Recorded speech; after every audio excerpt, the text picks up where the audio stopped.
Nous allons nous tenir debout. Et rapidement, nous cherchons nos Bibles. Nous allons devoir lire un seul verset, 2 versets seulement. Nous allons dans les livres des Actes des Apôtres. Commençons à partir de ce verset 41 jusqu'au verset 42. J'ai fait déjà la lecture. Actes des Apôtres, chapitre 2. 41 jusqu'à 42, nous lisons la parole du Seigneur. Amen. Ceux qui acceptèrent sa parole furent baptisés. Et en ce jour-là, le nombre des disciples s'augmenta d'environ 3000 âmes. Ils persévéraient dans l'enseignement des apôtres, dans leur communion fraternelle, dans la fraction des pains et dans les prières. Amen. Amen. Nous pouvons retourner à nos places. Alléluia. Amen. Alléluia. Amen.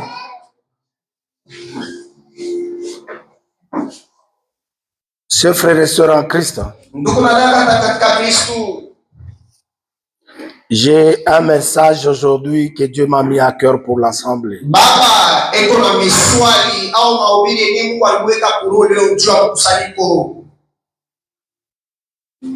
Frères et sœurs, nous vivons dans une époque où beaucoup d'églises existent.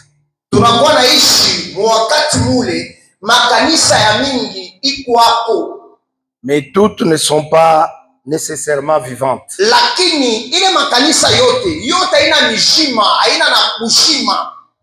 Certaines sont organisées, bien structurées, actives même,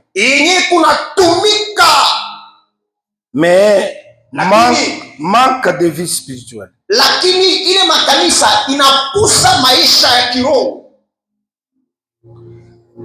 C'est la question qu'on doit aussi se poser en tant qu'une église. Est-ce que avons-nous une église vivante?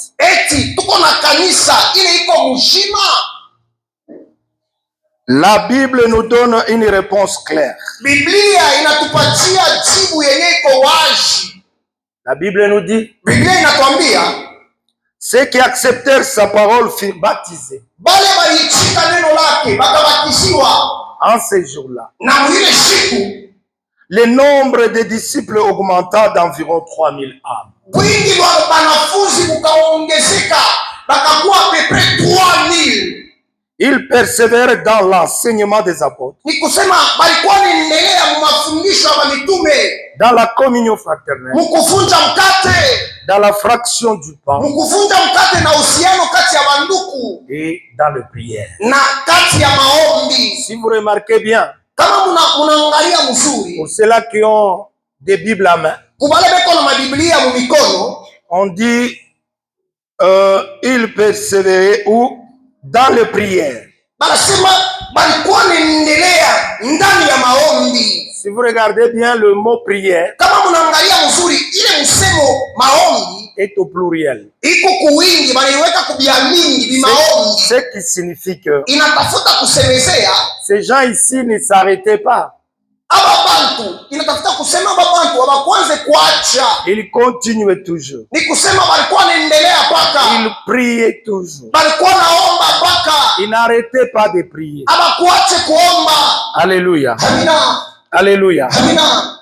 Alors, lorsque j'ai essayé de méditer sur ce verset, Sasa wakati ile baba alipima kuwaza kufikiria kwa hii mstari ya Biblia, j'ai compris que ce verset est en train de nous révéler les modèles de l'église primitive. baba alivumbula kusema hii mwandiko mu Biblia ikunatuonesha, kunatufununia kile kilikuyaka kanisa ya kwanza. C'était une église vivante. Ile kanisa ya kwanza ilikuwa ni kanisa ikuna bujima. C'était une église influente Ilikuwa ni kanisa ilianza kutawala et remplie de la présence de Dieu. na ilikuwa ni kanisa yenye kuyala na wapo wa Mungu. Et vous connaissez la clé de tout cela Na mnajua mfungulo ya hivi vitu vyote mwile kanisa ya se kwanza trouve dans un seul mot. inakuwa yenye kufuchama mkintu kimoya, Il persévérait. balikuwa na endelea au kudumu. Ce qui a fait que la présence de Dieu ne manquait pas dans leur assemblée. Ile ilifanya kusema wapo wa Mungu walikuanje kupusa mu mkusanyiko yao, Parce que leur assemblée n'était pas occasionnelle. kwa sababu mkusanyiko yao hawakwanje kujikuta tu hivi pa mambo kifulani. Il persévérait. Balikuwa naendelea, Il n'était pas instable. abakukue bantu wale beko na tenka. Leur assemblée n'était pas instable. Mkusanyiko yabo haikukuwa mkusanyiko ya kutenka. Leur assemblée était constant et ils étaient engagés et ils étaient disciplinés. Mkusanyiko yabo ilikuwa yenye kushimama juu na balikuwa bakujeshimia tena bakuliweka ko sana. Alors aujourd'hui, qu'est-ce que nous remarquons dans notre génération? Sasa leo tunavumbula nini muyu wakati tuiko? Les gens aiment la facilité, Bantu banapenda vitu vya teketeke sana, la recherche du moindre effort. bantu beko natafuta kule fashi asitafanya nguvu yake.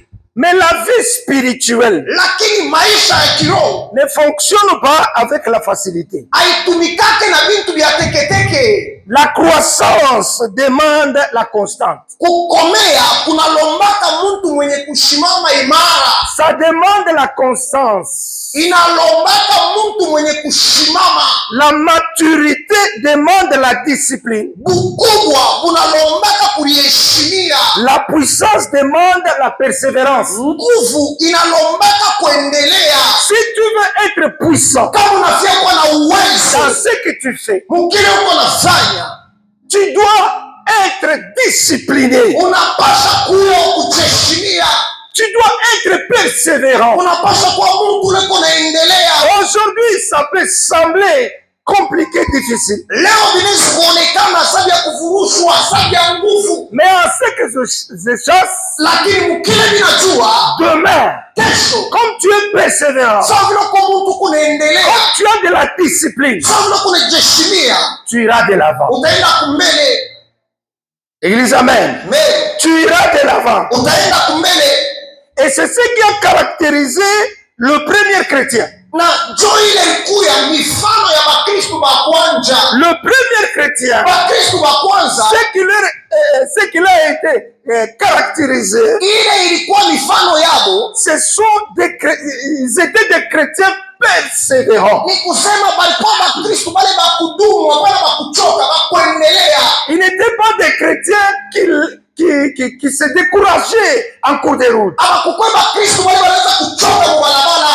Ils n'étaient pas des chrétiens qui abandonnaient en cours de route. Abakukwe Bakristo bale banaweza kuachia mambo mu balabala. Ces chrétiens étaient engagés. Aba Bakristo balikuwa benye kuliweka ko. Ces chrétiens étaient disciplinés. Aba Bakristo balikuwa bakujeshimia. Parce que la persévérance Kwa sababu kuendelea au kudumu demande la discipline. unalomba kuliheshimia. Tu ne peux jamais persévérer si tu n'es pas discipliné. Hawezi kama kuendelea kumbele kama uliheshimia. Il y a des choses sur lesquelles que tu vas se discipliner pour que tu ailles de l'avant. Kuko bintu juu ya vile unapasha kulikabulia heshima kwa vile bintu juu uendelee kumbele. Voilà pourquoi lorsque j'ai lu ma Bible avec un œil regardant, Ona jeni ni wakati baba alisoma Biblia yake na richo ya kuangalia sana. on nous dit ceux qui acceptèrent sa parole. Bala tuambia kusema bale baliitika neno lake. La première des choses, ils furent tous baptisés. Kitu cha kwanza pote mbele balibatiziwa. Ces gens, ils avaient accepté la parole. Aba bantu baliitika neno. Partant du mot accepter, Kupitia tu ile msemo inasema kuitika. si nous voulons aller chercher Romains 10, verset 17, Kama tunatafuta kwenda kutafuta kitabu cha Romains 10:17. et si nous voulons rapprocher cela, Na kama tunatafuta kuvichofesha karibu, nous allons comprendre que tutavumbura kusema Romains nous dit ainsi la foi vient de ce qu'on attend. Romains anatuambia anasema sasa imani kunatokea kubile tuko nashikia, Et ce qu'on attend vient de la parole de Christ. na vile tuko nashikia vinatokea kusauti ya Kristo. Alors c'était le jour de la Pentecôte Sasa ilikuwa ni siku ya Pentekosta, où Pierre a discouru devant une multitude de gens. kule Petro alishimamaka anaweza kusema mbele ya wingi mwa watu. Il prêchait la mort et la résurrection de notre Seigneur Jésus-Christ. Petro alikuwa anahubiri kufa na kufufuka kwa Bwana wetu Yesu Kristo. C'est alors ma Bible me dit Ndio sasa Biblia yangu inaniambia ceux qui acceptèrent bale baliitika à sa parole, neno lake. comme pour dire Sasa vile ndio kusema ceux qui avaient reçu la foi, bale balipokea imani, ceux-là qui avaient la foi dans ce qu'ils ont entendu, bale balikuwa na imani mubile balishikia. ces gens-là Aba bantu persévèrent. banaanza kuendelea, Ils ont persévéré. balidumu. Et il y a le pourquoi. Na ilikuwa ni kuku juu ya nini ile pale bantu balipokea. Là, on verra peut-être cela, Dieu voulant, le dimanche prochain. ile tutaiona Mungu akitaka juma ile itakuya. Parce qu'on nous dit, Banatuambia ils persévèrent balikuwa naendelea dans l'enseignement des apôtres. kwa mafundisho ya mitume. Là, c'est un. Kile ni cha kwanza, C'est le premier point. ni nukta ya Et kwanza. en deuxième lieu, Na nukta ya pili, dans l'enseignement des apôtres. kwa mafundisho ya mitume. Troisièmement, Ya tatu, la communion fraternelle. mukupatana kati ya bandugu. Et quatrièmement, Na kia tatu, la fraction du pain. alikuwa anavunja mkate. Non, ça doit être 4 points. Premièrement, c'est l'enseignement des apôtres. Kia kwanza bantu walikuwa naendelea mu mafundisho ya mitume. Deuxièmement, c'est la communion fraternelle. Kia pili ni kupatana kati ya bandugu. Et troisièmement, c'est la fraction du pain. Na kia tatu ni kuvunja mkate.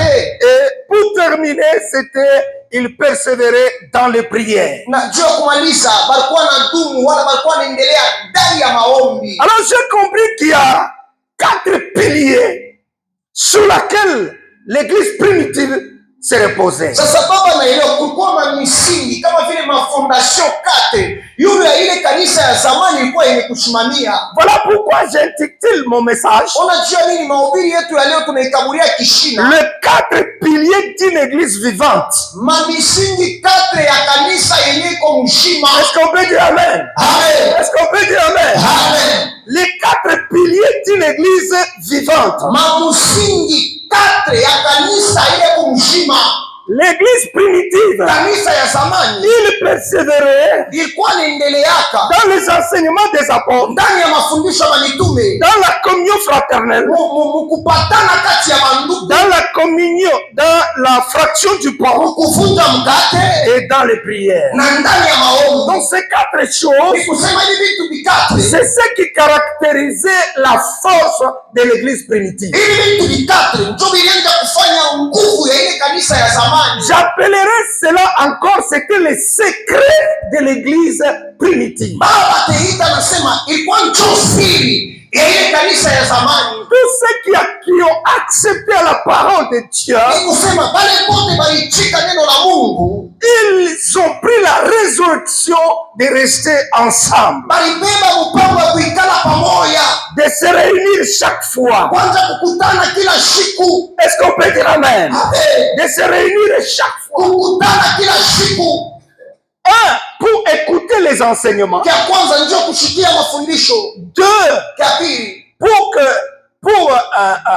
rompre le pain. ndio kuvunja mkate. Et trois, Na kia tatu c'était dans la communion fraternelle. kuikala kupatana kati ya banduku. Et quatrièmement, c'était pour la prière. Na kia tatu ilikuwa ni njia ya maombi. Est-ce qu'on peut dire amen? Amen. C'était pour la prière. Ilikuwa ni njia ya maombi. Alors, chers frères et sœurs, Ndugu na dada, l'assemblée ou la réunion des chrétiens est très très importante. kukutana kwa Bakristu huko kwa kawaida sana.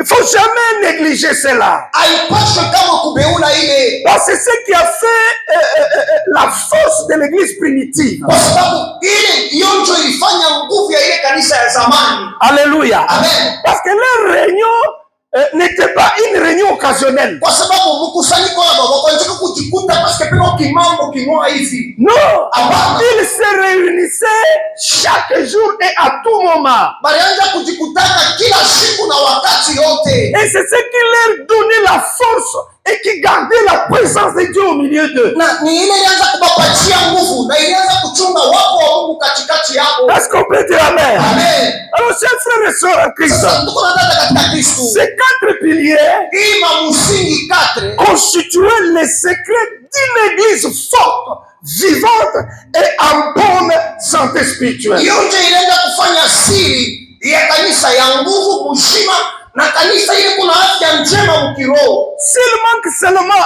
un pilier, l'église va commencer à marcher en titubant. Kama kuna pusa tu msingi moja, kanisa itaanza kutembea mkupemba. Donc aujourd'hui, Ni kusema leo nous aussi, nous devons se ressembler à l'église primitive si réellement nous sommes une église de Christ. tena sisi tunapasha kufanana na ile kanisa ya zamani, kama vya kweli tunafanana, kama vya kweli tuko kanisa ya Kristo. La Bible ne dit pas simplement qu'ils pratiquaient ces choses, mais qu'ils persévéraient. Biblia haiseme balianza kufanya hivi bintu. Biblia inasema balianza kuendelea. Mais nous voyons aujourd'hui des chrétiens qui viennent à l'église d'une manière sporadique. Sporadique, oui.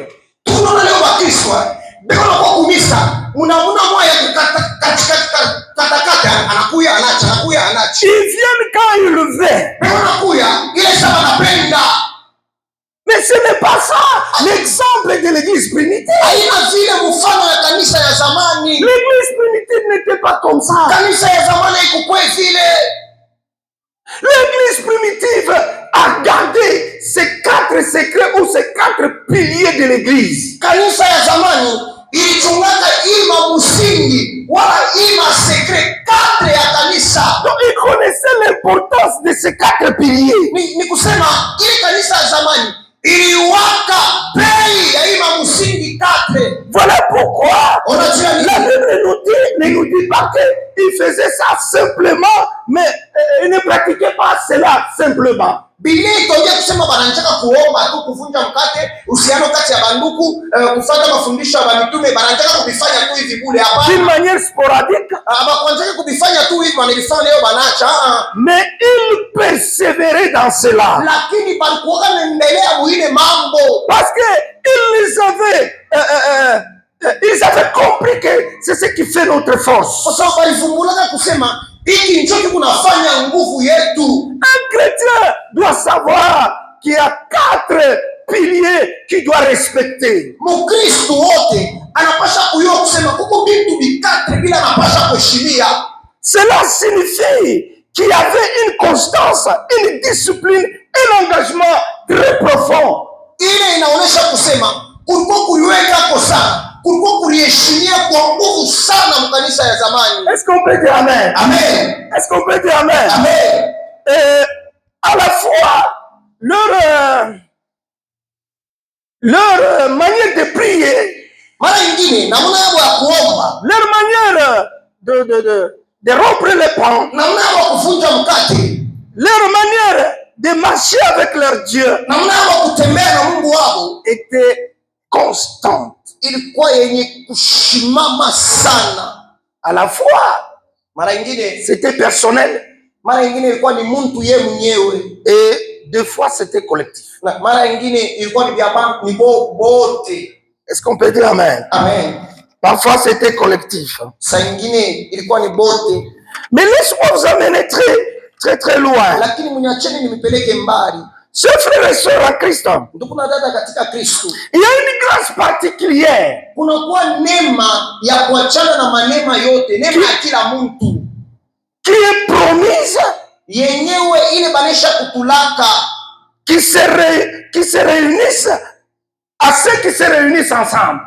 Kunakuwa neema ya upekee ile banesha kulaka kubale bote banakutanaka pamoja Pour le Seigneur. juu ya Mungu. Que nous dit Matthieu 18, verset 19 à 20? Matthieu 18, 19 à 20 anatuambia nini? Que mon lecteur soit rapide. Basi msomaji wangu kwa haraka. Nous sommes en train de dire, Tuko nasema il y a une grâce particulière kunakuwa neema ya upekee qui est promise à ceux qui se réunissent ensemble pour le Seigneur. yenye banesha kulaka juu ya wale beko nakutana njia ya Bwana. Matthieu chapitre 18, 19, 20. Matthieu 18, le verset 19, 20. Je vous dis encore que Basi mimi niambia tena kusema, si deux d'entre vous s'accordent sur la terre kama bawili kati yenu banaichikiana pa bulongo pour demander une chose quelconque, juu ya kulomba kintu kyokyote, elle leur sera accordée par mon Père kile kintu baba yangu atabakaburia yakyo qui est dans les cieux. mwenye ule kule juu mbinguni. Là où deux ou trois sont assemblés Kwa sababu pale peko bawili au batatu banisha kukutana en mon nom, juu ya jina langu, je suis au milieu d'eux. mie niko katikati yako. Est-ce qu'on peut d'abord acclamer le Seigneur? Yesu mshangilia Bwana. Je vous dis Na niambia encore, tena, si deux d'entre vous kama bawili katikati yetu s'accordent sur la terre banaichikiana pa bulongo pour demander une chose quelconque, juu ya kulomba kitu kifulani, la Bible nous dit, Biblia inatuambia elle leur sera accordée kile kitu baba atabakaburia yakyo par mon Père kwa baba yake qui est dans le ciel. kule kwa kule juu mbinguni. Ça, c'est une grâce Hii ni neema qui est particulière. yenye inachana na manema yote. Est-ce qu'on peut dire amen? Amen. Il y a des gens qui se réunissent pour la politique. Kuko bantu beko nakutana njo kusumbulia mambo ya Il y a des siasa. ceux-là qui se réunissent pour le sport. Kuko bengine beko nakutana njo kusumbulia football. Il y a d'autres qui se réunissent pour parler, je ne sais pas, comment est-ce qu'ils vont boire ce soir. Kuko bengine beko nakutana beko nasumbulia watenda kulewa namna kali magharibi. Est-ce qu'on peut dire amen? Amen. Est-ce qu'on peut dire amen? Amen. Mais il y a une grâce particulière Lakini kuko neema ile inachana na manema yote. pour ceux-là qui se réunissent. Sio wale beko nakutana. Pour ceux-là qui se réunissent Sio wale beko nakutana. pour Dieu. Sio ya Mungu. Pour ceux-là qui se réunissent Wale beko nakutana. pour prier, Sio ya kuomba. pour intercéder, Sio kuombelea. pour chercher Dieu. Sio kumtafuta Mungu. Ma Bible me dit Biblia yangu inaniambia que tous ceux-là qui vont se réunir ensemble sur la terre, wale bote batakutana hapa pa bulongo. tout ce qu'ils vont demander, Yote kile batalomba, il leur sera accordé kile kitu batakipata. par le Père. Baba ule kwa juu mbinguni atabapamtia. Ça, c'est une grâce. Hii ni neema, Car kwa sababu là où deux ou trois sont assemblés à mon nom, pale bawili au batatu banakutana Mungu. je suis au milieu d'eux. Niko katikati yabo. Imaginez-vous Wazeni la manière dont nous sommes assemblés namuna hivi tushakutana hapa. et que si nous croyons dans cette écriture, na kama tunaamini muhii maandiko, sachons-le tuijue que Jésus est ici. ya kwamba Yesu eko Parce hapa, que notre rassemblement kwa sababu hii mkusanyiko a yetu comme objectif inakuwa kama na kifukuzio Jésus-Christ. Yesu Kristo, Jésus-Christ. Yesu Kristo, Et là, il y a la présence de Christ. na pale peko wapo wa Kristo. Je ne pense pas que les malades sortiront tels qu'ils sont entrés. Hatuweze kusema wagonjwa watatoka kama vile baliingia. Je ne pense pas que ceux-là qui ont des problèmes sortiront avec leurs problèmes. Hatuweze kusema wale baliingia hapa na mambo watatoka na mambo yao. Christ a abandonné son trône Aliacha kiti yake pour kaenzi venir nous chercher nous. juu ya kuwa kututafuta. Voilà pourquoi ma Bible me dit Unajua nini Biblia yangu il inaniambia? s'est fait pauvre Alijifanya maskini pour que nous nous devenions riches. shushe tukwe matajiri. Frères et sœurs, Ndugu na dada, Christ Kristo est mort pour toi. alikukufia wewe. Christ Kristo est descendu sous la terre pour toi et pour moi. alishuka kwa bulongo juu yako, juu yangu. Alors il y a une grâce Sasa kunakuwa neema, particulière neema ya kuachana na manema yote pour ceux-là qui se ressemblent juu ya kubali wanakutana pour la cause du Seigneur. juu ya mambo ya Bwana. Si tu es ici, Kama huko hapa c'est pour Jésus. ni juu ya Yesu. Tu es béni. Mungu mwenye kubarikiwa, Tu es béni. Mungu mwenye kubarikiwa, Tu es Mungu béni. mwenye kubarikiwa, Parce que tu n'es pas venu pour le pasteur. kwa sababu ukukwetu pastori, Tu n'es pas venu pour ton frère qui est à côté de toi. ukukwetu ule kwa kumpembeni yako, Mais je suis venu lakini mimi kuya pour le Seigneur. juu ya Bwana. Alors ce verset, Sasa hii mstari ya Biblia, quand je lisais, wakati baba alikuwa anaisoma, j'ai compris des choses. baba alielewa, alifumbula vitu Ici, hapa. je suis en train de voir, Niko naona je suis en train de voir l'importance et la valeur de réunion bado des chrétiens.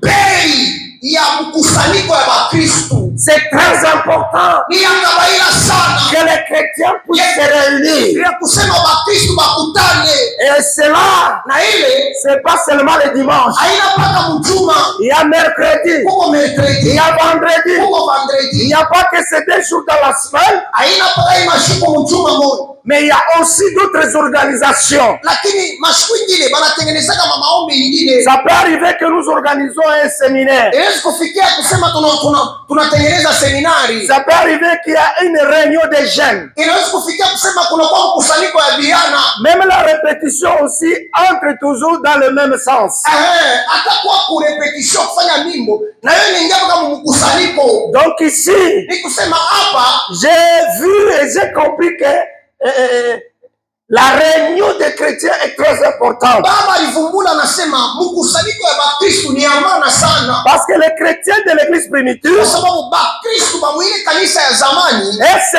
réunissaient bo walianzaka kukutana pour ces 4 piliers. juu ya hii mabintu vitatu. Premièrement, Kya kwanja, c'était pour les enseignements. kya kwanja Bakristo wale ba zamani banaanza kukutanaka njia ya mafundisho. Deuxièmement, Kya pili c'était pour rompre le pain. juu ya kuvunja mkate. Et ainsi, troisièmement, Kya tatu c'était pour la communion fraternelle. ni njia ya kupatana kati yabo. Et pour terminer, Njia ya kuisha ils se réunissaient alianza kukutana pour prier. njia ya kuomba, Pour prier. njia ya kuomba. Chers frères et sœurs, Ndugu na dada, ne négligeons pas la prière tusimeule d'ensemble. maombi, La prière d'ensemble maombi ya shebote est très importante. iko ya maana sana, Elle est très importante. iko ya maana Il sana. faut toujours prier ensemble. Inapaswa paka kuomba pamoja, Parce que là où les gens se réunissent pour la cause de Christ, kwa sababu pale bantu wanakutaniana njia ya Yesu Kristo. Christ est présent. Kristo eko hapo, Et lorsque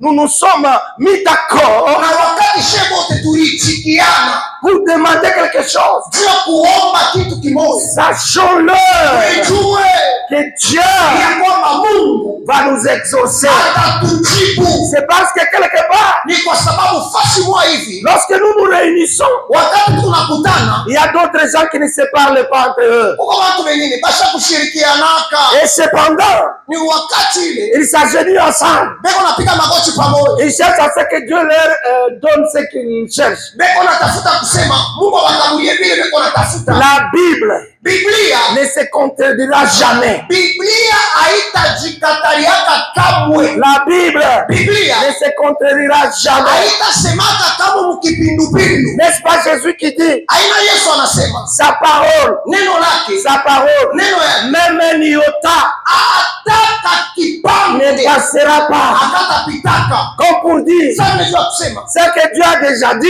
ile Mungu alisha il kusema le fera ataifanya tel qu'il a déjà dit. kama vile alisha kuisema. Si tu as des problèmes avec quelqu'un qui est à côté de toi, Kama kuna mambo na ule kwa kumpembeni il faut hapa arranger. tutengeneze, N'ose même pas m'amener des offrandes ici. usituleta hata masadaka huko. N'est-ce pas Jésus qui dit, Aina Yesu anasema si tu n'étais, tu es tu as des problèmes avec ton frère, kama uko na mambo na ndugu yako wa kiroho, mais il faut d'abord arranger. tutengeneze mbele. Mais il ne faut pas tout simplement se précipiter à venir donner des offrandes pour que les gens te voient. Hapana tu we mbio mbio lete masadaka tu bantu bakuone. Ton offrande là, Ile sadaka yako Dieu Mungu ne les voit pas. asione, Tu es en train d'offrir, kwa sababu uko natoa mais tu n'obéis pas à la parole de Dieu. lakini hautii ku sauti ya Mungu. Tout celui qui a un problème avec celui qui est à côté de lui, soit à la maison, c'est ton papa, c'est ta maman, c'est ton grand frère, c'est ta tante, va arranger. Ule wote kuna mambo na ule kwa kumpembeni yake, wala kunyumba ni baba ni mama ni ndugu yako ni sangaji, kwenda tengeneza, Va d'abord arranger. kwenda tengeneza. Heureux ceux qui ont le cœur pur, Bale beko na moyo takatifu, na car kwa sababu ils verront le Seigneur. watamuona Bwana.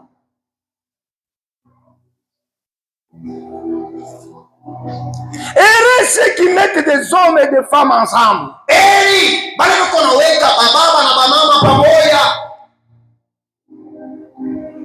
Alléluia. Amen. Ces gens-là seront appelés des fils de Dieu. Bale bantu batabaita kusema ni batoto ya Mungu. Mais toi, Lakini wewe au lieu de mettre les gens ensemble, kuliko weke bantu pamoja, c'est toi qui es la première personne à diviser les gens. wewe ndio mtu wa kwanza wa kukatakata bantu. Mashimango yako, Ta médisance à toi. unashimanga bantu sana. Tu es là en train de calomnier les gens. Famille kama inakatana ni wewe. S'il y a un problème, s'il y a une division dans la famille, c'est toi. Mukanisa kama bantu basumbre bien, mpaka wewe. Dans l'église, s'il y a des personnes qui ne se parlent pas bien, c'est toujours toi. Mais ma Bible me dit, Lakini Biblia yangu inaniambia, ule muntu kunapatisha bantu banikala fasi moja. la personne qui unit les gens, qui met les gens ensemble, Batamwita mtoto yake ya Mungu. cette personne sera appelée fils de Dieu. Mais je n'arrive pas à comprendre les chrétiens. Lakini baba shifikie mkushikia bakristo. Les choses sont écrites noir sur blanc. Basi vitu binesha kuanjikia kwa papie mweupe, vyote banavianjika na kianua. Je comprends. Mimi naelewa. Nous n'avons pas cette culture-là de lire la Bible. Atukalage na ila zoezi kusoma Biblia. Vous attendez seulement les dimanches que les pasteurs viennent vous parler. Unachonga tu ni paka dimanche baba kwa sema kilo. Vous n'avez pas cette culture-là. Tu es, je sais pas, dans ton travail ou tu te réveilles seulement un petit matin comme ça, tu prends ta Bible, tu commences à lire. Hakuna ile zoezi kusoma unalamuka hata busubuhi. Nabeba tu Biblia kuna nje kusoma. C'est ça la difficulté. Ndio mambo. Voilà pourquoi nous n'arrivons même pas à comprendre comment est-ce que ça fonctionne dans les choses de Dieu. Unajua nini? Atufikia kama kipimo kushikia mambo ya Mungu. Vitu vinaendaka je? Ces gens ici se réunissaient. Les disciples de Jésus. Banafunzi ya Yesu. L'église primitive. Kanisa ya kwanza. L'assemblée des premiers chrétiens. Basi mkusanyiko ya Bakristo ba kwanza. Ils se réunissaient. Alianza kukutana. Ils connaissaient le pourquoi. Balijua njia nini balianza kukutana. Il avait un objectif. Balikuwa na kifukuzio. Ils se rassemblaient pour entendre les enseignements, pour rompre le pain, pour la communion fraternelle et pour rester toujours dans la prière. Et ils connaissaient au moins la raison pour laquelle ils se réunissaient. Frères et sœurs, l'ignorance tue. Quand quelqu'un ne connaît pas la raison pour laquelle il s'amène à l'église, hein, wakati mtu asijue njia ninyi kwa kumisa, c'est un fardeau pour son pasteur. ni buzito pa mkongo wa pasteur Pas wake, seulement pour son pasteur, hata juu ya pasteur wake baba, pour toute la communauté. juu ya kikosi, juu ya kanisa mzima. C'est un fardeau. Ule mtu anakuwa ni buzito, Il peut venir quand il veut, anaweza kuwa ile saa anapenda, parce que sababu il ignore asijue la raison pour laquelle il va à l'église. juu ya ninyi kwa kuya kumisa. Est-ce que tu connais la raison qui t'amène ici à l'église? Ndugu, unaiwa kwa kile kinakuleta huko kumisa, unaiwa Tel que nous sommes là, pake vitu kwa nous formons le corps du Christ. hivi tukua pashe bote njo tunayenga mwili wa Kristo. La Bible me dit, Biblia inamwambia baba, l'église, kanisa c'est le corps du Christ. ni mwili wa Kristo Et c'est lui qui est la tête. na ni ye Kristo ndio kichwa. Celui-ci, c'est les yeux. Huyu ni macho. Donc nous, nous sommes des membres. Ni kusema shie tuko viungo De Jésus Christ. viungo vya Yesu. Ni mkono, ni mkuu, ni kivuno, ni hivi. Mais il y en a d'autres qui disent même, Il y en a d'autres qui, lorsque je n'irai pas, ils verront, hein, les histoires ne vont pas marcher. Hein, mais ma Bible me dit quoi? lakini Biblia yangu inaniambia nini? Dieu est capable Mungu ako na uwezo de lever les pierres. ya kulamusha hata maibwe. Dieu est capable. Mungu eko na uwezo. Pendant que toi tu es en train de réfléchir de la sorte, Wakati leo kuna semi ntebiacha bataona Dieu Mungu étant multisystème, sasa vile kuna manamuna ya kutenda ya mingi, il peut lever seulement une pierre. anaweza kulamusha tu ribwe limwa hivi. Quand on parle d'une pierre, Wakati banasema njoo ya ribwe, c'est quelqu'un que nous tous, même les pasteurs, même l'église, ne pensez même pas que celui-ci peut faire ce travail. ribwe ni mtu ule kanisa mshima, hata pastor hata nani ashikuwazia kusema huyu mtu anaweza kufanya hii kazi, Mais Dieu, lakini Mungu il lève la personne anamlamusha ule mtu et la personne se tient debout. na ule mtu analamuka, Il commence à faire l'œuvre. anaanza kufanya kazi Et les pasteurs, na pastor et l'église, na kanisa tous dans l'étonnement. bote peko na shanga. C'est comme ça Dieu. Ndio vile Mungu Dieu a toujours fait des choses. Hein. Mungu anafanyaka mpaka bintu Lui-même, ye mwenyewe, ça ne lui étonne pas. ye Mungu alimshutushaki, Mais nous, en tant que des humains, lakini shie kama vile bantu ça va nous étonner itatushutusha sana, parce que c'est surnaturel. kwa sababu ni bintu vile vinapitia akili ya bantu na dunia. Voilà pourquoi ne minimisez pas celui qui est à côté de toi. Unajua nini? Usimube ule kwa kumpembeni hapo, Parce que tu ne connais pas les moments sababu aujue wakati que Dieu peut lui tenir à la main et les relever. aujue wakati ile Mungu anaweza kumkamata kumkono na kumlamusha. Nous devons avoir la connaissance. Tunapaswa kuwa na ufahamu. Voilà pourquoi aujourd'hui dans nos églises, Unajua nini? Makanisa yetu il y a beaucoup de gens qui s'absentent. uko bantu mingi liko na nofwa, Ils viennent quand ils veulent. anakuyaka mpaka ile sabi na mulamuka tu bya kwenda njoo anakuya. Voilà pourquoi j'ai toujours dit. Unajua nini baba anasemaka Il y pale? a des choses que les gens ont créées eux-mêmes. Kuko bintu bile bantu balifanya bo Les wenyewe. histoires là de Matembezi, Bintu byenu bile la visite c'est pas dans la Bible. aka bina mu Biblia. Nous sommes en train de former les gens sans foi. Tunafundisha bantu au tunafanya bantu bashipo imani. Ils viennent quand vous lui rendez visite. Ye anakuyaka paka mpaka mnamtembelea hapo. Et lorsqu'on ne rend pas visite, Na wakati bamtembelee kanisa hilo mtembelea nani? votre église là la grâce. Vous là, vous ne marchez pas, c'est mal les frères Eli qui marchent. Vous fatiguez les gens inutilement d'ailleurs. Mungu anatuchongesha bure.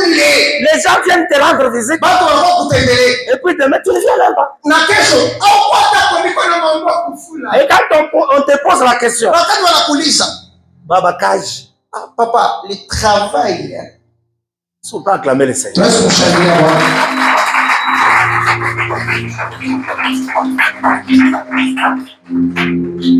Alors, les rassemblements pour la cause de Jésus est très important. Mkusanyiko juu ya Yesu ni ya maana sana. Alléluia. Amen. Alléluia. Amen. Se rassembler chaque jour. Kukutana kila siku. Chaque jour. Kila siku. C'est très important. Ni ya maana sana. Très important. Ya maana sana.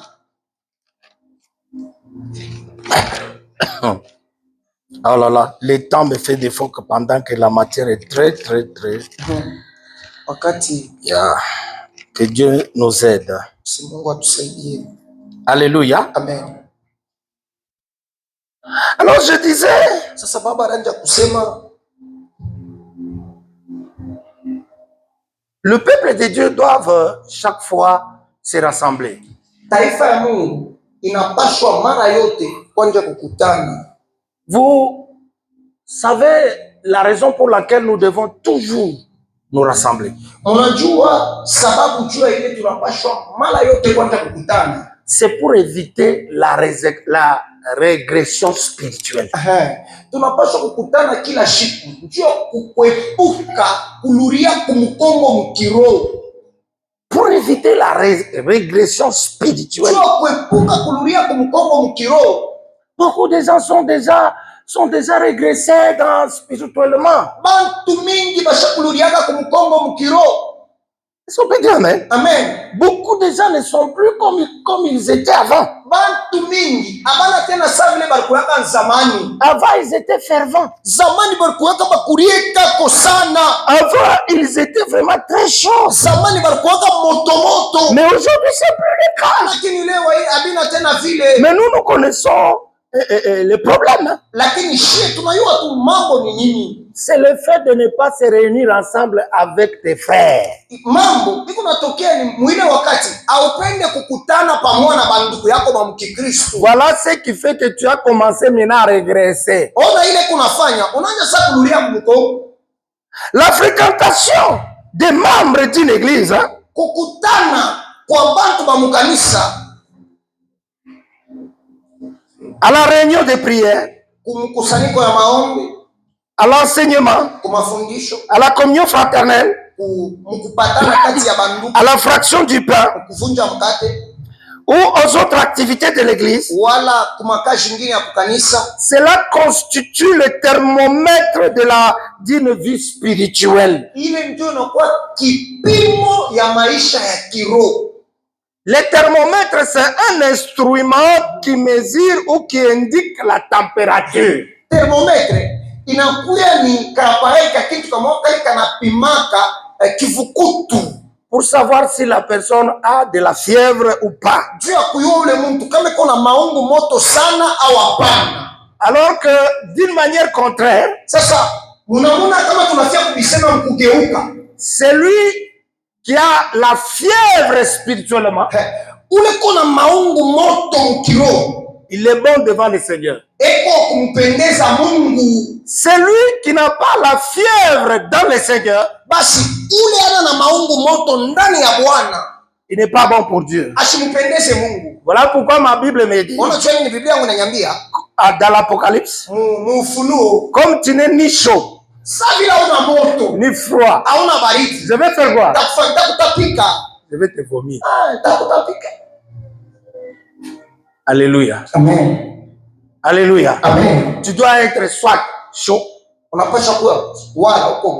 Si tu es froid, le Seigneur saura ce qu'il fera pour que tu puisses aussi avancer. Beaucoup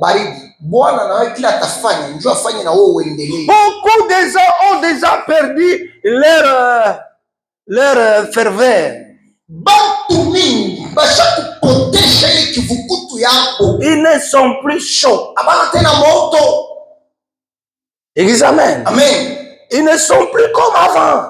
Ils ont déjà perdu leur enthousiasme.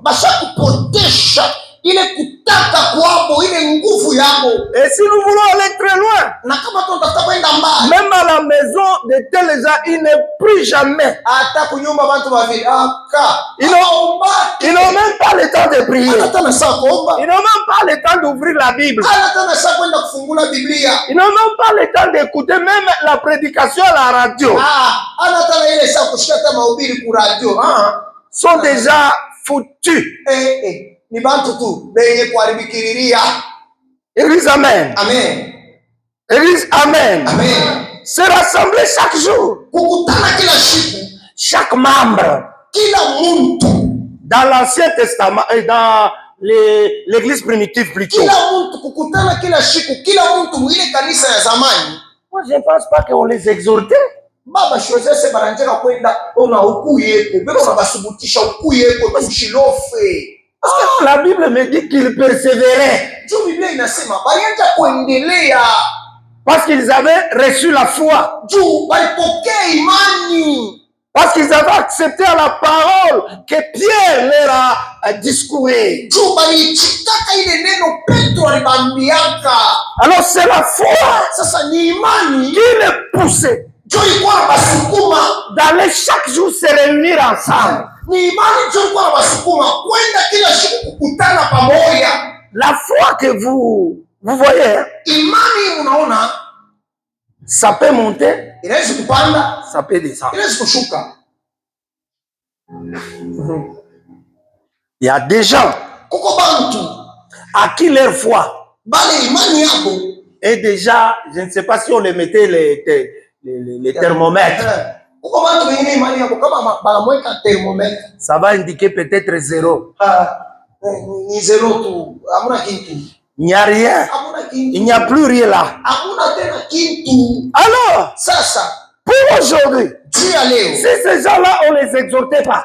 Kama bale bantu abakwanja kubasubutisha, mais ils y allaient eux-mêmes, lakini banaanza tu kwenda bo wenyewe, connaissant bien l'importance de ces 4 piliers. mkujua mzuri bei ya hiyo msingi 4. Je dois aller pour écouter les enseignements. Ninapasha kwenda njoo kushikia mafundisho. Je dois aller à la réunion pour que je sois dans la communion avec mes frères. Ninapasha kwenda kumkusanyiko nchini kwa mapatano na bandugu yangu. Je dois aller à l'assemblée pour aller rompre le pain.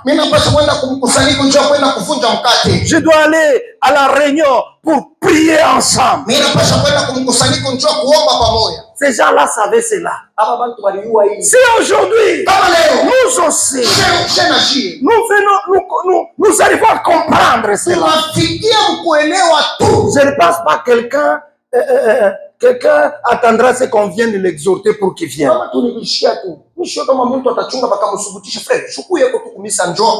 Alléluia. Amen. Alléluia. Amen. Alors, chers frères et sœurs, chaque membre d'une église, d'une assemblée, devrait faire un effort pour y participer assidûment. Kila mtu wa mkanisa, kila mtu wa mkusanyiko anapasha kufanya nguvu sana. Ndio kwenda kumkusanyiko, kwenda kumisa, nguvu sana. Il doit continuer, il doit le faire continuellement. Anapasha kuifanya na kuendelea d'une manière répétée. Munamuna ya kuluriria amo. Fréquemment. Kila siku. Si nous tous, kama shepo, surtout nous les pasteurs, tena sheba pastori, nous enseignons le peuple de Dieu de la sorte, je ne pense pas que nous aurons des problèmes. C'est comme chez les branamistes. Je ne pense pas que là-bas, il y a les samedis, il y a des gens qui font les matembezi. Samedi, on est tout basser na majipe. Allez, c'est les catholiques. Vous allez voir les grandes mamans dehors. Des vieilles mamans. Ils attendent qu'on ouvre les portes pour qu'ils puissent entrer. Mais ça signifie quoi chez nous? Nous qui se disent que nous avons le Saint-Esprit. Vous n'avez pas encore reçu le Saint-Esprit. C'est lui qui a le Saint-Esprit. Et le Saint-Esprit sera là pour t'exhorter chaque jour. Non? Il sera là pour te pousser qu'aujourd'hui c'est le dimanche, pas à l'église. À l'église, il y a une manifestation, il faut aller. Est-ce qu'on peut dire amen? Amen. Est-ce qu'on peut dire amen? Amen. Mais c'est quelle sorte de Saint-Esprit que nous avons? Mais on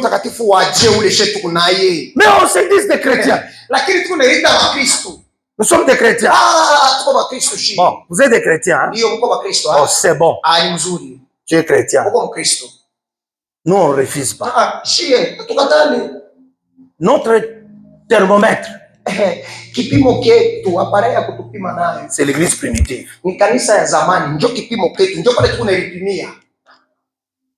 Amen. Amen.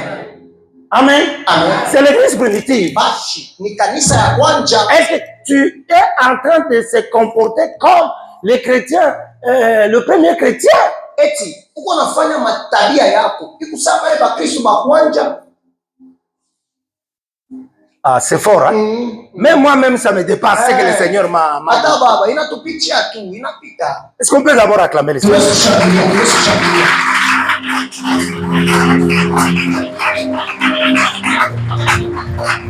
Alléluia. Amen. Est-ce que vous savez Eti unajua tout ce que nous sommes en train de faire pour Jésus? byote bile tunafanya juu ya Yesu. Tout. Byote. Tout et alors tout. Byote. Demain, nous serons récompensés. Kesho batatulipaka. Il est écrit dans Apocalypse 22, verset 11 jusqu'à 13. Inaandikiwa hivi mu Ufunuo 22. Je suis en train de courir derrière le temps. Tunakimbia tu kumkonga wakati. Lorsque le Seigneur reviendra, Basi wakati ile Bwana atarudia, nous serons récompensés. batatulipa. Et toi, qui se dit que tu as le Saint-Esprit, Sasa na wewe kuna sema kuna Roho Mtakatifu. tout celui qui a le Saint-Esprit Ule wote kuna Roho Mtakatifu doit savoir gérer sa vie. anapaswa kujua kuongoza maisha yake. Est-ce qu'on peut dire Amen? Amen. Doit savoir gérer son temps. Anapaswa kujua kuongoza wakati yake. Tu dois savoir gérer ça. Unapaswa kujua kuongoza yo Ton temps. wakati yako. Ton temps. Wakati. D'autres s'absentent à l'église, hein? Mungu mwingine analofa kumisa. Sous prétexte que nous avons beaucoup à faire. Unasema ka una bintu mingi vya kufanya mio. Il donne la raison. Analeta sababu. Oh, j'ai beaucoup travaillé. Nilitumika sana, tumika sana. Si vous allez dans Genèse 2, le verset 15, hein? Kama unaenda mu Genèse chapitre 2 le verset 15. Là, Dieu est en train d'instituer le travail. Pale Mungu eko naweka kazi, eko naumba kazi. Il a placé Adam dans le jardin d'Adam. Alimweka Adamu mushamba la Edeni. La Bible me dit pour le cultiver. Biblia inasema njo akarime mule. Alors, c'est déjà un travail. Chini kazi wanampatia. Donc, Dieu, Ni kusema Mungu, c'est lui qui a commencé le travail. très bien. Mungu ni yeye ndio alianza kazi. Le travail jusque-là, Kazi mpaka hapa c'est une bénédiction. ni baraka. So d'abord, on peut acclamer le Seigneur. Tumeshangilia Bwana.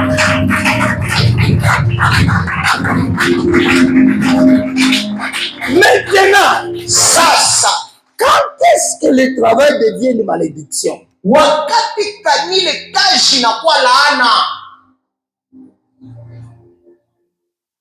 D'abord, Mbele en tant que chrétien, kama Mkristo, quel est le travail que tu peux faire? ni kazi kanile wewe Mkristo unaweza kutumika. Comme pour dire, Sasa unajua kusema un chrétien Mkristo ne peut pas faire n'importe quel travail. asiwezi kutumika kazi yoyote. Ça, c'est la vérité. Ile ni vya kweli. Un chrétien, Mkristo, par exemple, toi, un chrétien, wewe Mkristo, tu es là, uko pale, tu es une fille, uko mwanamke, tu es une femme, uko bibi, tu travailles dans un bar. unatumika mubaya.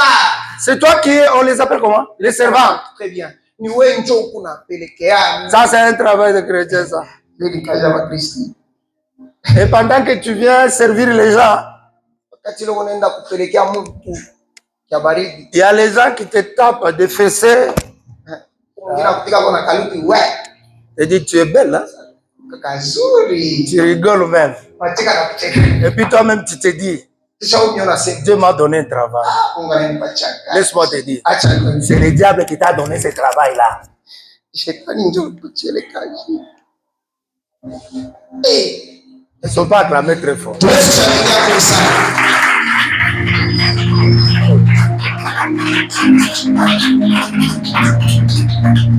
D'autres qui te grondent. Bengine wanakufukia wewe. Et puis quoi? Wewe. Wewe pima. Quoi, madame? Depuis qu'on est pas, on va faire, hein? Depuis que tu as graci là, hein, tu fais la vie, c'est ça. Et tu te dis, j'ai trouvé un travail. Naona saa mimi napata kazi. Et tu viens même ici, tu oses seulement venir ici pour témoigner, on te ravit le micro. Unakuwa tu hapo unaanza ushuhuda banduku. Shalom, tunakukuta tu micro. Je suis dans le bon ou bien c'est ça? Papa, vous êtes dans les bons. Alléluia. Amen. Un chrétien ne peut jamais travailler n'importe quel travail. Kristo ashwezi kama kutumika kazi yoyote. Je peux accepter de mourir comme ça si c'est la volonté de Dieu. Est-ce que chika kufa hivi kama ni mapenzi ya Mungu? Si on peut dire amen. Amen. J'accepte. Chika. Ye Mungu mimi chika nikufa hivi ke nikatumikiane mubaya. Mungu, mimi chika tu que je puisse mourir tel que je suis au lieu d'aller travailler dans des débits de boissons. Il y a d'autres qui quand j'abobo, il y a d'autres personnes leur travail. Les commissionnaires ya banamuke. Ce sont des commissionnaires des filles. Alors mamuka peut ça uli. Et lui est là dans la rue quand il voit seulement la fille parce que celle-là. Na baisha kubiwa sana. Et ces gens-là sont vraiment des spécialistes. Atachofa tu. La personne va s'approcher. Na abashinda keribu beko saba David. Et ces personnes-là ne ratent pas la pierre. Ces personnes sont semblables au David. Kama na tu karibu. Quand la personne jette la pierre, ça va toujours toucher le front. Comme pour dire. Ça veut dire que c'est moi. Donc la personne va troubler la fille. Donc vous allez toujours amener la fille chez la personne qui a besoin d'elle. Et puis elle en passe $100. Et en fin de compte, on lui donne $100. On a l'état na dîme à $10. Et la personne amène même la dîme de $10. Quelque part, quelque part, les mal pour nous les pasteurs. Parfois tu amènes ta dîme, mina kuliza son utumika kazi. C'est que tu amènes ta dîme, je te pose la question, mon frère. Où est-ce que tu as travaillé, hein? Tu as eu ça? Tu as fait quoi pour m'amener la dîme? Vous savez, nous craignons de ne pas te poser une question. Parce que si tu me disais la vérité, j'aurais un cœur dur pour bouffer cette dîme.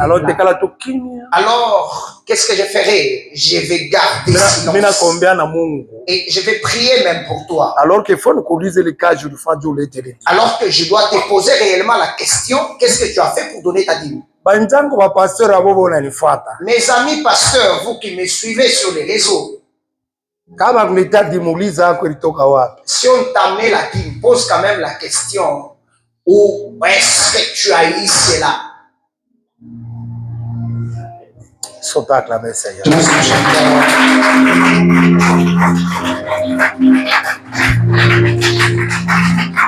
Frères et sœurs, même si on vous proposait beaucoup d'argent, si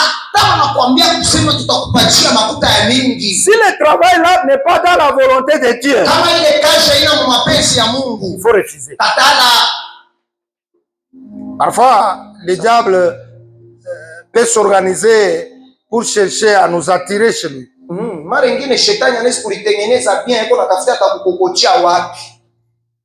te propose un travail qui te prend tout le temps.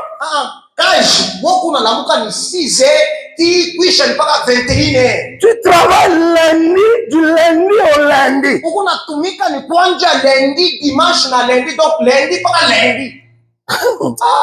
Vous acceptez ce travail.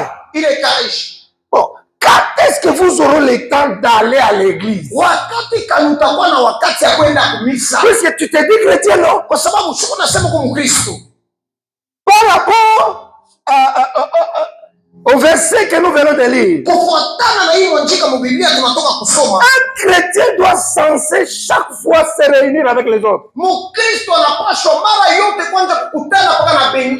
Mais quand on te prend tout le temps, du lundi au lundi, tu es toujours au travail. Et on t'a proposé $1000. Toi-même, tu te dis, ça c'est Dieu. Ça c'est Dieu. Et comme conséquence, la régression spirituelle. On peut dire amen. La régression spirituelle. Notre vie spirituelle est en train de régresser parce que nous n'avons pas l'habitude de se réunir ensemble.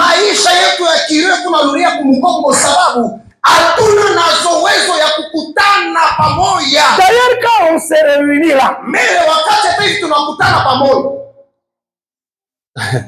c'est pour se chamailler, se tirailler. C'est même pas pour prier. kukutana asikukulie, alikuwa analeta asikute. L'autre m'a injurié. Pengine huyu alichagula. Celui-ci m'a dit ceci. Huyu shaniambia hivi. Frère, jetons tout ça dehors. Tutupe vile vyote nje. Nous nous réunissons Tuko nakutana hapa pour 4 piliers. njua bitu bikatre Pour ces 4 piliers. Ima msingi L'enseignement. Shini mafundisho. Est-ce qu'on peut dire amen? Amen. La fraction d'État. Kuvunja mkate. La communion fraternelle. Kupatana kati ya banduku. Et la prière. Na maombi. Quelqu'un garde ça dans la tête. Wakati ile mtu anachunga hivi vitu mkichwa. Il ne viendra pas ici Dieu kwanza kushimanga. La personne ne viendra pas ici pour commencer à calomnier l'autre. Il connaît déjà le but pour lequel il vient. Sababu ule mtu ashakujua njua nini anakuya hapa. Est-ce qu'on peut dire amen? Amen.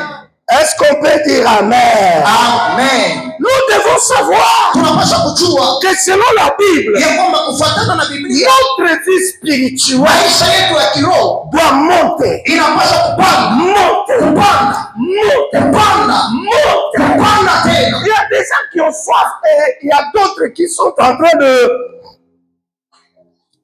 de chercher à ce qu'ils puissent prophétiser. Kwa watu wengine iko na hamu, iko na tafuta na yeye kupanda kwa vision. Tu vas prophétiser avec ces comportements-là. Mpaka utapata vision uanze kutabiri na ile comportement, ile tabia uko nayo. Tu ne viens pas à l'église. Misa uko yake. Tu t'absentes pour rien. Uko na lofa kashipo mambo.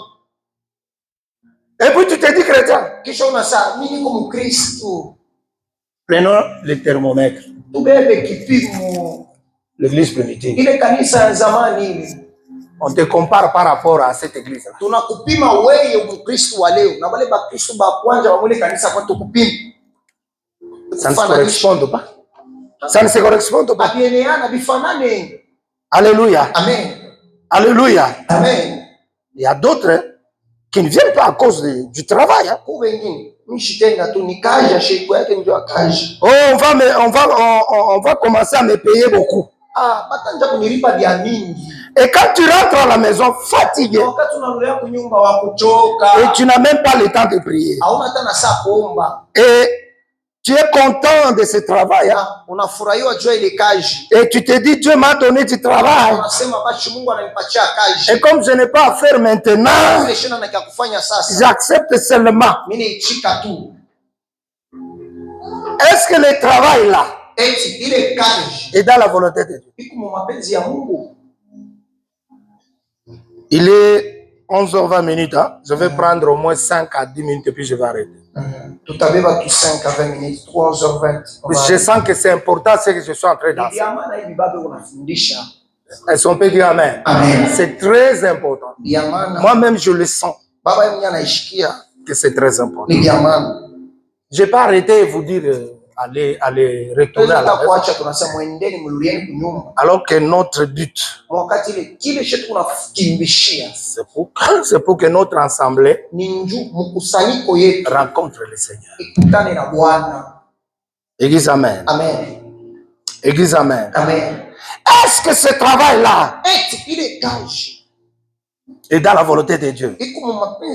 D'abord, tout le monde ici se pose cette question. Le travail que tu as toujours fait, est-ce qu'il est dans la volonté de Dieu? Parce que Jean 1, verset 3, Jean 3, 1 Jean 3, pas évangile, épître. Là, qu'on nous lise ce verset-là, il est 1 Jean 3, verset 1 à 2. 1 Jean 1. Vous avez dit 1 Jean? 1 Jean 3. C'est un seul chapitre. Certainement. Troisième épître de Jean. C'est un seul chapitre, frère. Et ma soeur, troisième épître de Jean. C'est comme ça. 1 jusqu'à 2, le verset. L'ancien Agaïs, le bien-aimé qui est cher par la vérité. Asema ule mzee Agaisi, mpendwa mwenye ule minapenda ndani ya ukweli. Bien-aimé, mpendwa, je souhaite que tu prospères à tous égards. Basi minapenda uendelee mu mambo yote. Voilà. Sois en bonne santé. Na kuya na afya njema. Prospère l'état de ton âme. Kama vile ikunaendelea hali ya nafsi yako. Est-ce qu'on peut dire amen? Amen. Si on peut d'abord acclamer.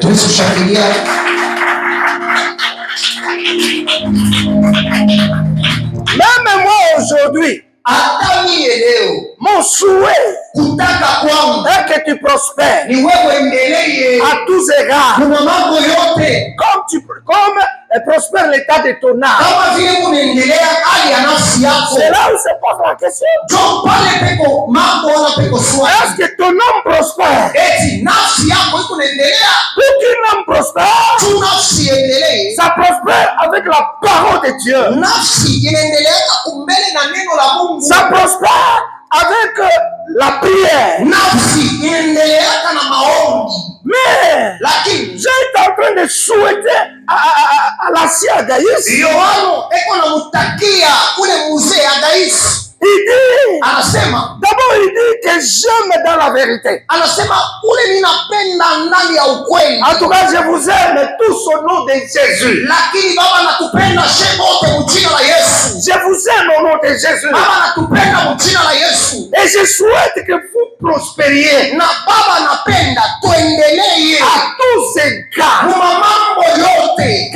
Que ce que tu es en train de faire comme travail, que cela progresse, que cela aille de l'avant. Mais il y a une question, il y a un problème.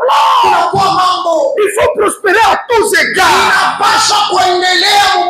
Il faut pas prospérer seulement dans les finances. Dans les finances, tu prospères. Tu as beaucoup d'argent. Tu as tout ce que tu veux. Mais l'état de ton âme est comment? L'état de ton âme est comment? Jésus avait dit quelque part que il y avait un riche. Ce riche-là, il avait beaucoup de biens. Alors il se disait, oh mon âme, tu as tout. Mais là, repose-toi. Repose-toi. Parce que tu as tout. Mais il avait oublié que son âme sera perdue. Sera perdue. Frères et sœurs, ne nous engageons pas seulement au travail. Il y a aussi l'œuvre de Dieu. Il y a aussi l'église qui a besoin de toi. De la même manière que ton employé a besoin de toi. C'est de la même manière que Jésus-Christ veut te voir dans l'assemblée. Il veut te voir dans l'assemblée. Parce que là où il y a deux ou trois qui se réunissent pour la cause de Dieu, Christ est là. Jésus, ça je le dis comme un homme, je le dis comme un humain. Jésus, il est là chaque jour, comme aujourd'hui. Il est ici en train de prélever la présence, en train de prélever la présence, en train d'appeler la présence. Il appelle pasteur le maire. J'ai dit présent. Il appelle maman Susan. Elle dit présent. Elle appelle frère Nevik. Il dit présent. Alors il dit, lorsqu'il reviendra, vous serez récompensé. Parce que vous avez tout abandonné pour moi.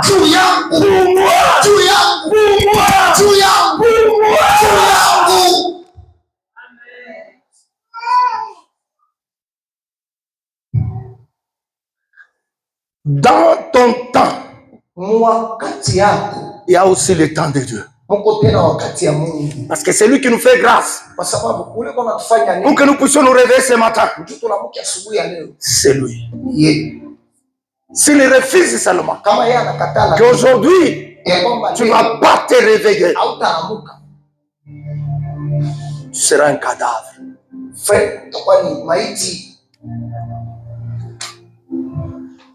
Je ne sais pas pourquoi Dieu m'a donné ce temps.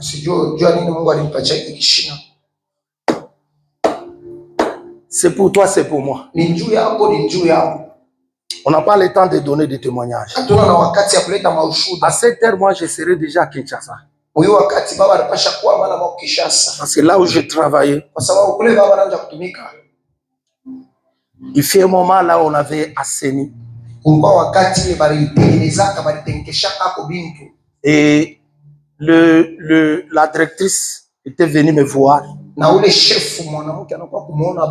Il dit, papa Aimé, nous t'apprécions beaucoup. La manière dont tu travailles. Mais il y a l'assainissement. Mais nous t'avons retenu. Mais à une seule condition. On va t'affecter à Kinshasa. Je suis rentré à la maison. Et pendant ce moment-là, l'église n'était pas encore très stable. Je viens, j'appelle maman pasteur. Je dis, comment tu trouves? On me dit, on va m'affecter à Kinshasa. Lui me dit, bon, vite mon ta Congoza. C'est que Dieu te dira, de la manière dont Dieu va te diriger. Je regarde l'assemblée. Je dis non. Je retourne chez le chef. Je lui dis, maman, je ne pars pas. Papa Aimé, de telles opportunités, il ne faut jamais les rater. Allez-y. Parce que là-bas, ton salaire sera augmenté. J'ai dit non. J'avais refusé. C'est ça être un chrétien.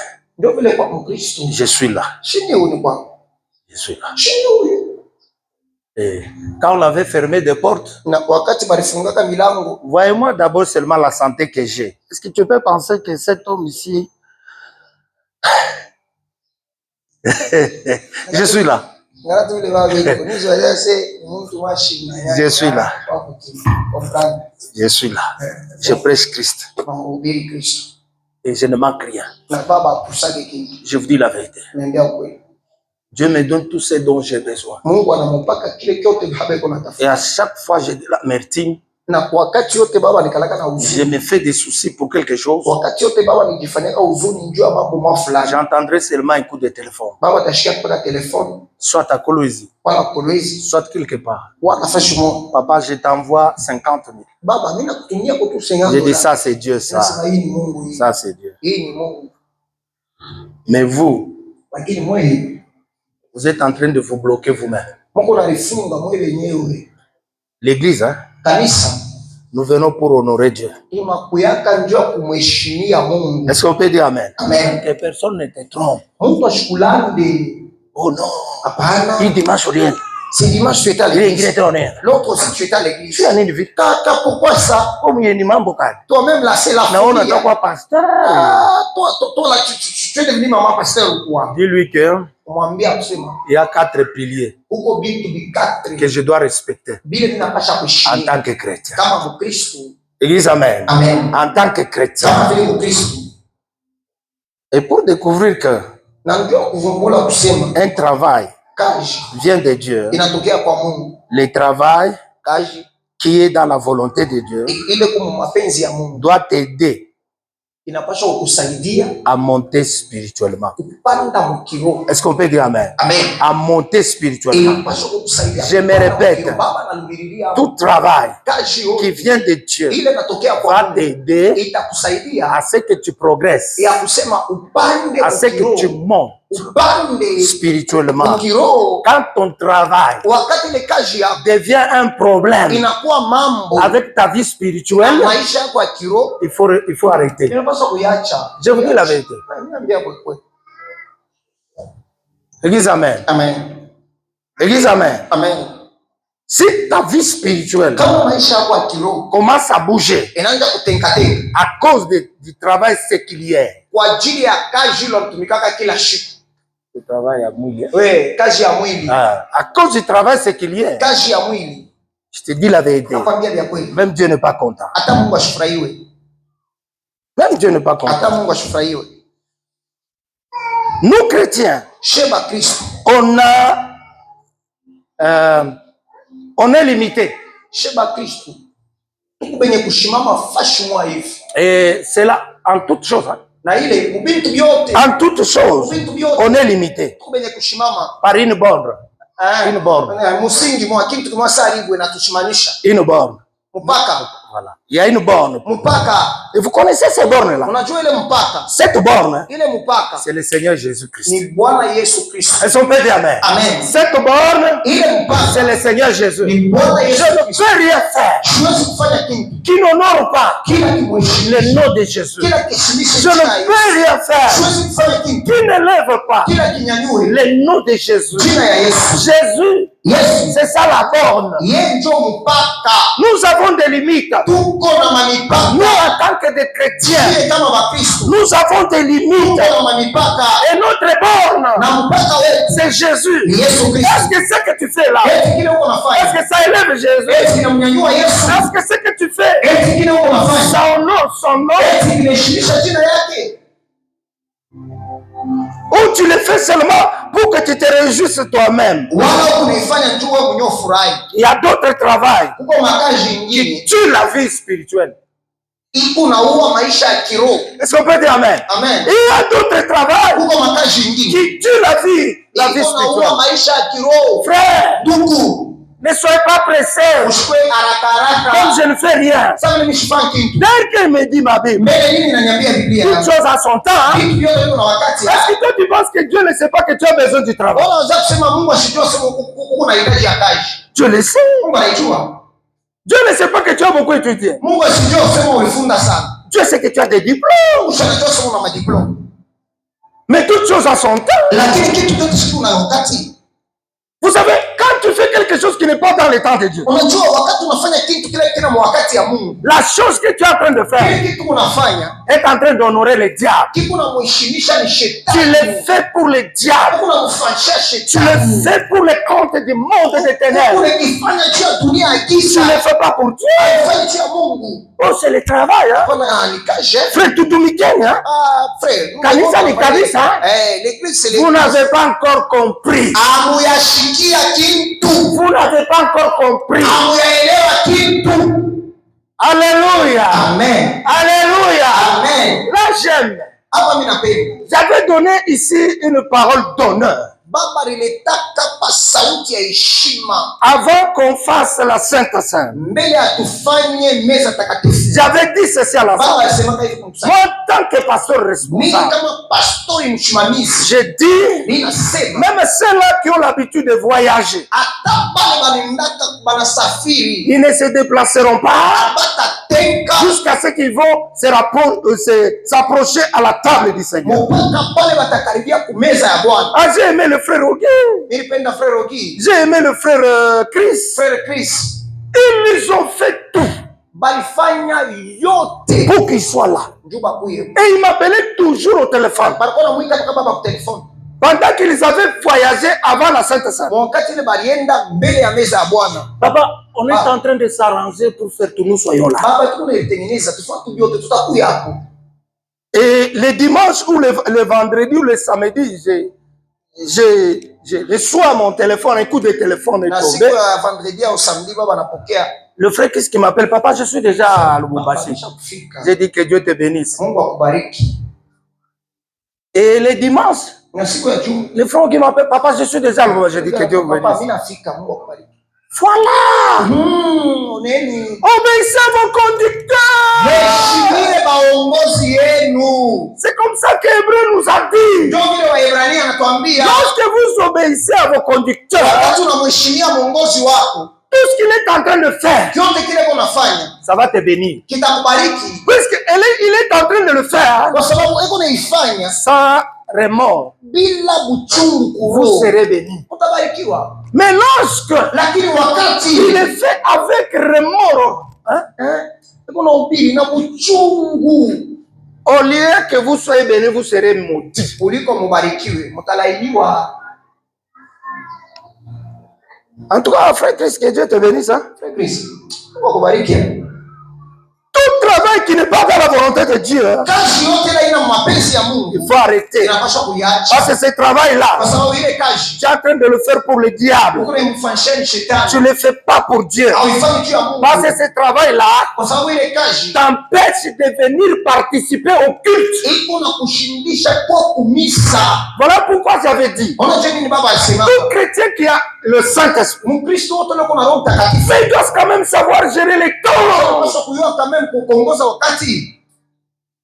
Est-ce qu'on peut dire amen? Amen. Tu dois savoir gérer les temps. Unapaswa kujua kuongoza wakati. À 7 heures, je suis au travail. Ile wakati niko mkaji. À 7 heures, je suis au culte. Isa kumisa. À 7 heures, je suis à la maison. Isa Il kunyuma. y a d'autres gens qui vivent dans les désordres. Ils ne savent même pas comment gérer leur temps. Uko watu wengine beko naishi mvuruko ashijua naona kanikuongoza wakati. Ils se retrouvent à la Kenya. Eko Mkenya. Pendant que lui n'avait pas le projet d'aller à la Kenya. Wakati ule Yesu kwenda na ile akili ya kwenda Mkenya. Frère, Ndugu. les balouba du Katanga dit quoi? Pande kwetu baluwa ba huku wanasema. Il dit ceci. Wanasema hivi. Jack Kimo, yukile po kyofwe. Asema kile kitafanya nini? Kuna kimoyo yule kile kitakuwa. Est-ce qu'on peut calmer les Seigneurs? Calmer les Seigneurs.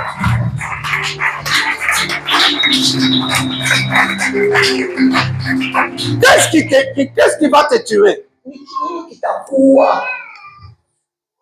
Toi, tu es partout. Oui.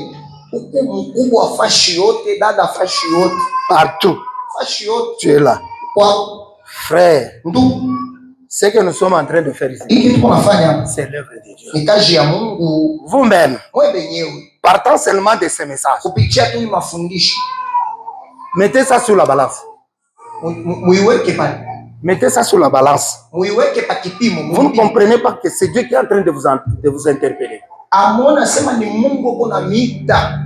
Pour moi, quand j'ai préparé ce message, juu yangu wakati nilikuwa natengeneza hii mafundisho, d'ailleurs, je pensais me reposer, je t'avais dit. Bien sûr. Tena baba anaanza kusema apumzike, me disait même ça. J'ai dit comme j'ai beaucoup travaillé, baba anasema sasa vile mimi natumika sana, je vais me reposer. Nitapumzika. Et c'est alors que quelqu'un m'a dit, m'a chuchoté à l'oreille. Ndio mtu mwana kwa ananiambia kuishikia. Il me dit, anasema toi, wewe se reposer. Upumzika. Pour quelle raison? Jua nini? Tu ne vas pas te reposer. Utapumzika. Lis d'abord là. Soma mbele. Quand j'ai lu seulement ces versets-là, baba anasoma. j'ai dit, ya, Dieu ne veut pas que je me repose. J'ai encore du temps à travailler. Mais il y aura un moment où je vais me reposer. Est-ce qu'on peut dire amen? Amen. Puisque le repos aussi est nécessaire. Dieu a travaillé pendant 7 jours, non? C'est le 7e jour qu'il s'est reposé, ou bien c'est le 8e? Le 7e jour. Le 7e jour, Dieu se reposa. Mais il faut savoir comment se reposer. Toi, tu te reposes au moment où tout le monde travaille. Alors, Église, Dieu nous interprète. Restons debout. Le travail, c'est une bénédiction. Mais que mettez Dieu en première position. Dieu veut qu'il soit en première position, pas ton travail. Pas même l'argent. Pas même ta femme. Pas même tes enfants. Mais Dieu. Et les autres après. Est-ce qu'on peut dire amen? Est-ce qu'on peut dire amen? Est-ce qu'on peut dire amen? Il persévérait. Il persévérait dans les enseignements des apôtres. Dans l'enseignement des apôtres plutôt. Dans la communion fraternelle. Dans la fraction du pain. ainsi que dans la prière. Nous avons besoin de toi ici quand il y a prière. Père, nous avons que 2 jours seulement. Mercredi et vendredi. Sauf s'il y a d'autres activités spéciales. Que mon Dieu vous bénisse. Tenons-nous debout. Tenons-nous debout. Nous allons prier. Nous allons prier. Nous allons prier. Tenons-nous debout tous. Nous tous soyons debout. Alors nous allons prier. Nous allons dire à Dieu que l'esprit de paresse nous quitte. Chassons cet esprit. L'esprit de paresse qui t'a déjà tenu. Chasse cela. Que tu sois un chrétien comme de l'église primitive. Prions tous. Prions tous. Prions tous.